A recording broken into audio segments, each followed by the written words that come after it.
Sally, and then we can begin this conversation. Mr. Senator, before it's over. Thank you. Okay, ladies and gentlemen of the media, thank you for bearing the patience to have us speak to our people through you. We have set up this discussion for a press conference for 3 o'clock. Thankfully, you are all assigned here at the Capitol building. It is after 5. We have just concluded session because of the agenda that we had today. So thank you for the patience and the time. We just want to be very brief. We have a situation at hand that involves our collection of $15,000 US. There's misreaction out there. Some people are sentimentally disappointed. Some people are being very critical of us out of good faith. And they think we are a letdown. We set standard that we must live by. We have said that our coming year should be change, about change. And as much as we're fighting for this change, we will continue to be the best of humor, not to let down. But wherever we slip or let down, we will not stay on the ground. We will wake up, and then we become better persons. I just want to be clear that a lot of views out there regarding this money. We want to make it clear that this money is not personal benefit for lawmakers. It is not added to our personal benefit. It just needs to be further explained. The budget line, some argument is that this money issue is not in the budget at all. It is not true. It is budgeted for, and we will make no justification as to whether the president has line item for presidential project and there must be legislative project. In the budget, there's a budget line item that was passed into law for legislative engagement and public accessibility. That money has not been given for the last 2-3 years. This is the first time it's being provided.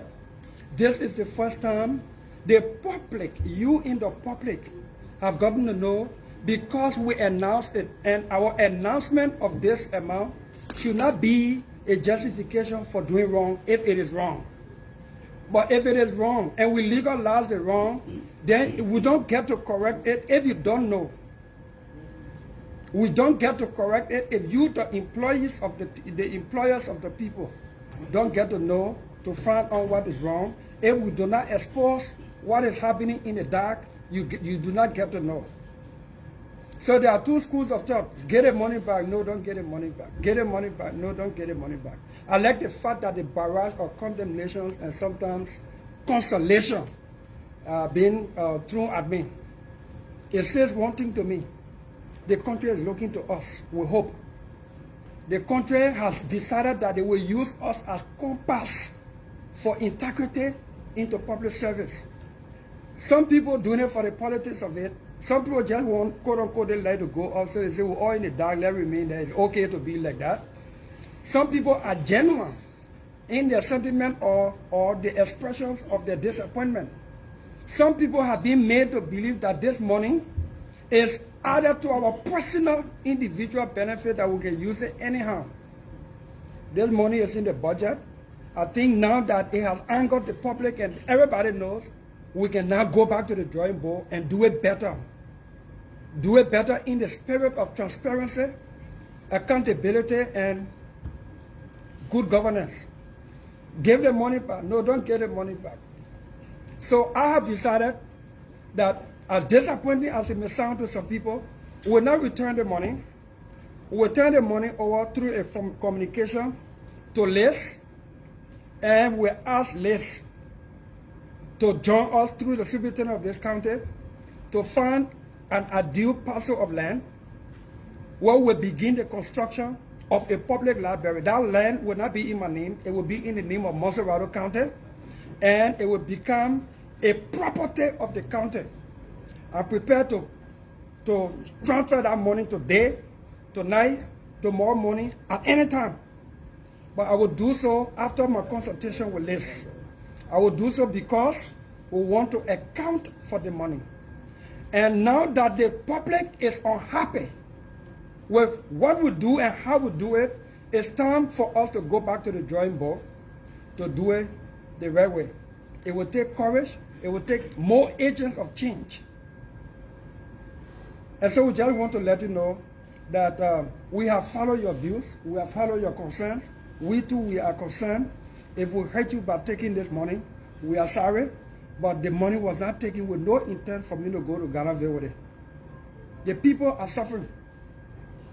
The country, the people need attention. We know that. But when our public, when our action will bring something positive to our people, then let's achieve it. I think the public library, the size may not matter, but something done to give Montserrado County a public library, not for books, or you can digitalize it. We have already gotten commitments from some of our friends and organizations, home and abroad, to start to donate computers so that we can digitalize the place when it is done and concluded. $15,000 probably may not be enough to construct and complete a public library.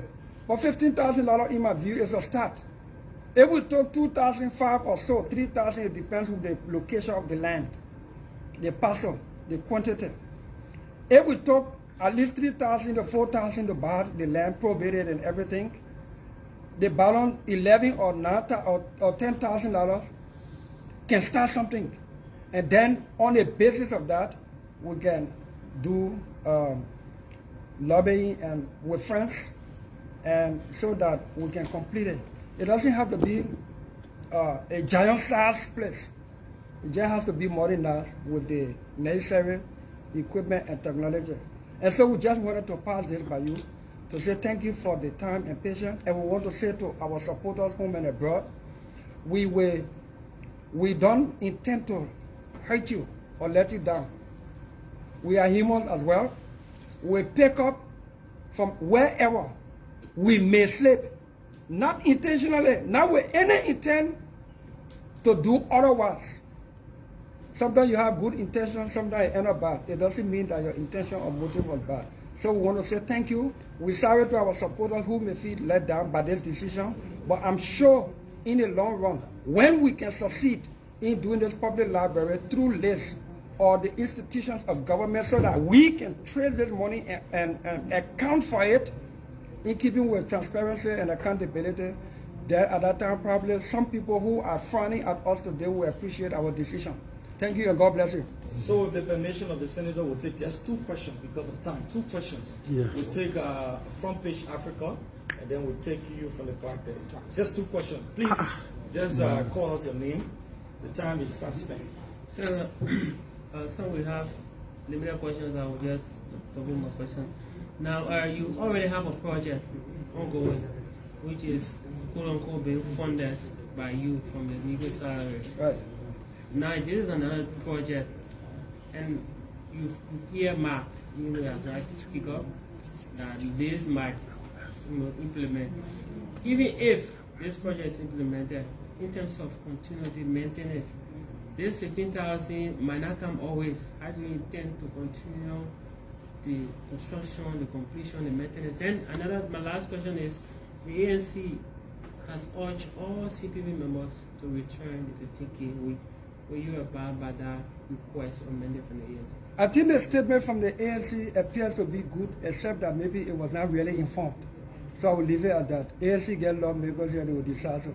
But they are part of CPP. We are concerned about parties issuing statements without having the respect and courtesy to ask their lawmakers as to what you did, why. Maybe it can be informed. But we respect the statement from ANC, especially the ones that are calling and joining our call for the audit of this legislature.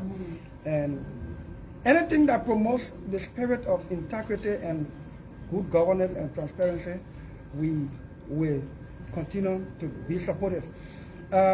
I'm careful not to mix public money with private personal money. Yes, there's $30,000 allotted under this budget item. Now, only $15,000 were made available. There's a balance $15,000.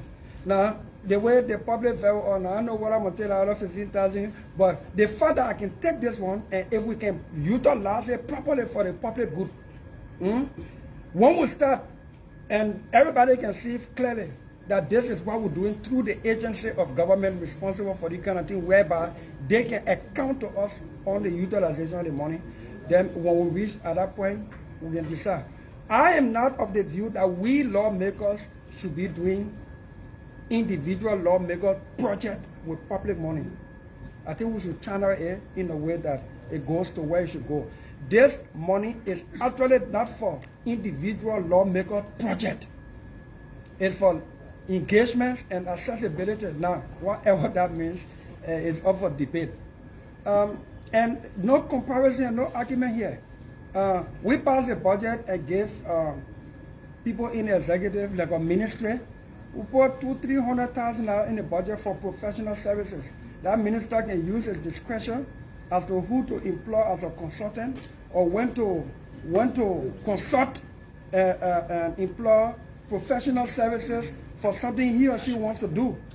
We put in the budget a little over 100 million, a little over $1 million for presidential initiative. So somebody can get sick and the president go to her house and say, I'll give you $30,000 to go Ghana. Everybody clap. It go from the budget. Nothing in the budget for lawmakers discretionary spending. Is it the right thing to do? Is it the right way to go? Why if we start to think about it, but then utilize it through the system that can track it? How can we work from January to December and everything is from our salary and pocket? How is it a good and happy thing? Now I'm not finding justification, but these are the reality. How is it a happy and good thing for people to come say, my husband, please help me with zinc. It comes from my pocket and my salary. But when there's a provision in the place there to say legislative initiative, the president budget has entertainment. The vice president budget has entertainment. No lawmaker budget has entertainment. Now, it's not a comparison, but it's something that we all need to look at. I have told my colleagues, why are we hiding? The last 4 or 5 months we haven't gotten gas lit. The day they bring it tomorrow and yesterday we got it in bulk, then we're in trouble. You know, we haven't received gas lit in keeping with what is budgeted and allotted for the last 4 or 5 months because no money. And we don't have the courage. The PR of this place is just poor and bad. I'm not defending any wrong that we should not do here, but I'm just putting this thing also, you know. So the rehabilitation center is a personal initiative funded from my salary and hugely by friends home and abroad. Why we should do the library, it would be government money. That phone money should go toward that library. None of that will go to our personal initiative. Okay, the final question, not just the final. We'll take Jackson, we'll just okay. My name is Jackson, I talk for ABC Radio. There are several questions I've got, Senator. The first one has to do with this money is coming in a time where you just received the 6-month budget, the special budget, correct, president. Correct. And you receiving this money. Correct. I don't know how you can reconcile that because there are speculations in the public that this money was given to you because of that purpose. The next one is... No, I will engage you. Let go small more. Then that speculation, ask yourself as a journalist, is it budgeted? Was that allotment? Was that voucher? When did these things start? And when did the process to draw this money all start? Is it right now since the budget was brought here? If the processes began immediately just when the budget was brought here, then maybe your assumption or speculation could be true. This thing has been in the works for the last 2 months. My next question is it also coming in a way that Ebola is reawakening. I mean, Corona is being reawakened in our country. Right. Our health sector is challenged. Right. Our education sector is also challenged. Right. Don't you think that this money could be used to this sector? And last question, do you still believe that the economy of this country is still in the toilet? Oh yeah, it's in the septic tank. It is in the septic tank. Does it mean that nothing should be moving? Ask yourself, We gave resolution for $25 million for stimulus package. Where is it? We issue joint resolution so that all donor money under the health component of the joint resolution should go toward the health ministry and the health authorities to fight COVID. Where is it? Every day they collect $75 from passengers at the RRA. What happened to that money? So a lawmaker received $15,000, and all of a sudden, the health sector is supposed to further. We have made money available. The health ministry is collecting more than $400,000 every month from the airport. We brought them here to account for it. The Senate does not have the courage to follow up because they're collecting revenue. And in keeping with the law, all government revenue that are collected in such manner within 48 hours should be deposited in the consolidated account of government and central bank. As a health ministry, if they're doing so, they say they're using it for administrative costs. When you ask for audit, the war. When you ask for accountability, the war. Thank you. Thank you very much. Yeah. We will see. Thank you very much. Thank you.